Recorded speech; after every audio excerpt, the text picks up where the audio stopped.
આગામી બકરી ઈદના તહેવારને ધ્યાનમાં રાખી સુરત શહેર પોલીસ સક્રિય દોરે કામગીરી કરી રહી છે। ભેસ્તાન પોલીસ સ્ટેશનના વિસ્તારમાં સઘન કોમ્બિંગ ઓપરેશન હાથ ધરવામાં આવ્યું છે।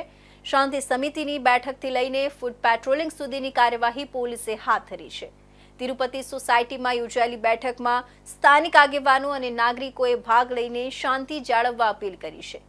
જ્યારે પોલીસ વિભાગે પૂર્વ ગુનેગારોના ઘરો પર નજર રાખી અસામાજિક તત્વો સામે કડક વલણ અપનાવ્યું છે।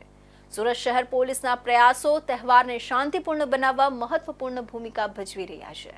આગામી બકરીદના તહેવારને અનુસંધાને સુરત શહેર પોલીસ દ્વારા શાંતિ અને સુરક્ષા જાળવવા માટે વ્યાપક પગલાં લેવામાં આવી રહ્યા છે।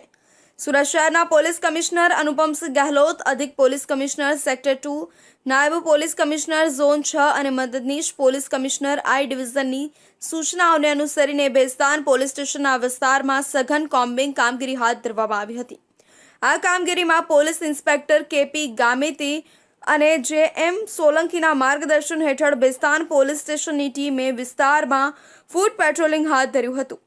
આ ઉપરાંત તિરુપતિ સોસાયટી ખાતે શાંતિ સમિતિની બેઠકનું આયોજન કરવામાં આવ્યું, જેમાં લગભગ 100 સામાજિક આગેવાનો અને સ્થાનિક નાગરિકોએ ભાગ લીધો હતો। આ બેઠકમાં તહેવાર દરમિયાન શાંતિપૂર્ણ માહોલ જાળવવા અપીલ કરવામાં આવી। પોલીસે અગાઉ ચોરી અને અન્ય ગુનાઓમાં સંડોવાયેલા ગુનેગારોના ઘરોની તપાસ કરી અને અસામાજિક તત્વોની હાલની પ્રવૃત્તિઓ વિશે માહિતી મેળવી।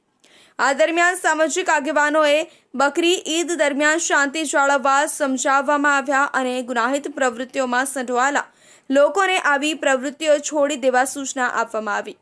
આ કામગીરી દરમિયાન પોલીસે વિસ્તારમાં કોઈ અનિચ્છનીય બનાવ ન બને તે માટે સઘન તપાસ અને પેટ્રોલિંગ હાથ ધર્યું હતું। સુરત શહેર પોલીસના આ પ્રયાસો શહેરમાં શાંતિ અને સલામતી જાળવવા તરફનું એક મહત્વનું પગલું છે।